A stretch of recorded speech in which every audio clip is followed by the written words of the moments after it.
तो आज हम क्लास 9th की वर्कशीट 29 करेंगे और आज का जो टॉपिक है वो है उत्तक। सरल स्थायी उत्तक में पहली वर्कशीट में हम कर चुके हैं पैरेन्काइमा, आज करने वाले हैं कॉलेनकाइमा और स्क्लेरेन्काइमा। पहले हिंदी मीडियम स्टूडेंट्स के लिए, उसके बाद इंग्लिश में करेंगे। तो पौधे के अंदर जो लचीलापन होता है या कठोर मजबूत कैसे होते हैं, तो आज हम देखेंगे कि जो पौधे हैं पादपों में जो पैरेन्काइमा के साथ साथ कॉलेनकाइमा और स्क्लेरेन्काइमा सरल स्थायी उत्तक भी होते हैं। जो कॉलेनकाइमा है वो पौधों को लचीलापन प्रदान करता है और स्क्लेरेन्काइमा कठोर और मजबूत बनाता है। जैसे नारियल आपने देखा है बहुत ही कठोर है और मजबूत होता है। इसी तरह कॉलेनकाइमा की हम विशेषताएं पढ़ेंगे वन बाय वन और स्क्लेरेन्काइमा की। कॉलेनकाइमा क्या होता है, ये पौधों में एपिडर्मिस के नीचे पर्णवृत्त की में देखा जा सकता है। जो ऊपर वाली लेयर होती है उसके नीचे होता है। इस उत्तक की कोशिकाएं जीवित होती हैं, लंबी और अनियमित ढंग से कोनों पर पैक्टिन नामक रासायनिक पदार्थ के कारण मोटी होती हैं तथा कोशिकाओं के बीच बहुत ही कम स्थान होता है। जैसे कि आप इसमें देख रहे हैं, कोशिका के बीच बहुत ही कम स्थान होता है और पौधों में जो लचीलेपन का गुण है वो सरल स्थायी उत्तक कॉलेनकाइमा के कारण होता है। यह पौधों को यांत्रिक सहायता भी प्रदान करता है। तो ये अब इसकी प्रॉपर्टीज़ थी कॉलेनकाइमा की। Now what is about sclerenchyma. ये स्थायी उत्तक है और पौधों को कठोर और मजबूत प्रदान करता है। इस उत्तक की परिपक्व जो मैच्योर कोशिकाएं होती हैं वो मृत होती हैं, लंबी और पतली होती हैं। इस उत्तक की भित्ति लिग्निन नामक रासायनिक पदार्थ के कारण मोटी हो जाती हैं, जो कि कोशिकाओं के बीच आंतरिक स्थान नहीं बचता।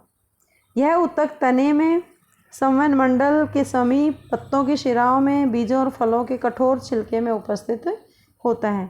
और ये दो प्रकार के होते हैं, रेशा और स्क्लेरिड्स। जो स्क्लेरेन्काइमा है दो प्रकार के हैं, रेशा और स्क्लेरिड्स। इस वर्कशीट के आधार पर आप अपनी अंडरस्टैंडिंग चेक कर सकते हैं और ये क्वेश्चंस अपनी नोटबुक में करें। पैरेन्काइमा के अतिरिक्त दो सरल स्थायी उत्तक कौन से हैं, स्क्लेरेन्काइमा और कॉलेनकाइमा। स्क्लेरेन्काइमा उत्तक पौधों में कहाँ उपस्थित होता है, इसका कार्य क्या है। तो ये तने के अंदर, संवहन मंडल के समीप, पत्तों की शिराओं में, बीजों फलों के कठोर छिलके में उपस्थित होता है। स्क्लेरेन्काइमा उत्तक में कोशिका की भित्ति मोटी क्यों होती है, तो कोशिका की भित्ति लिग्निन नाम का पदार्थ जो रसायन बनता है उसकी वजह से मोटी होती है। कॉलेनकाइमा उत्तक कहाँ उपस्थित होता है, इसका क्या कार्य है। जो कॉलेनकाइमा एपिडर्मिस के नीचे वाले हिस्से में होता है, इसका कार्य क्या है, ये पौधों को यांत्रिक सहायता प्रदान करता है। अब इन दोनों के अंदर अंतर स्पष्ट कर सकते हैं कि दोनों में अंतर क्या है, सारे पॉइंट्स लेके। Now the time for the English medium students and today's worksheet is worksheet 29 and we will discuss about the topic tissues and specially simple permanent tissue and type of permanent tissues are 3 types, parenchyma, collenchyma and sclerenchyma. In the previous worksheet we have studied about parenchyma, but in this we will discuss about collenchyma and sclerenchyma. So what gives flexibility to the plant and what makes them strong? There is one question, and we know that along with the parenchyma there are collenchyma and sclerenchyma, simple permanent tissues present in the plant. Collenchyma tissue provides flexibility to the plant and sclerenchyma tissue makes them hard and stiff. So there are the different functions of collenchyma and sclerenchyma. Now there are few properties of collenchyma. It can be observed in the cross section of the leaf stalks below the epidermis. Cells of this tissue are living and elongated. Cells walls are irregularly thickened at the corner due to the deposition of the pectin in it.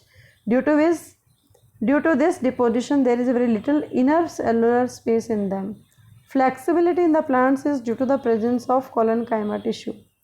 It also provides mechanical support to the plant. Now there are few characteristics of sclerenchyma. Mature cells of this tissue are dead, long and narrow. Cell wall of this tissue get thickened by the deposition of the chemical compound named lignin, due to which there is no intercellular space present in them. It makes the plant hard, stiff and provides strength to the plant. This tissue is present in the stems, around vascular bundles, in the veins of the leaves and the hard coverings of the fruits, seeds and the nuts. Husk of coconut is made up of this tissue. It is of the two types, one is the fiber, other is sclerids. So on the basis of the worksheet, you have to check your understanding. First, name the two simple permanent tissues beside parenchyma. Where is sclerenchyma tissue present in the plants and what is its function?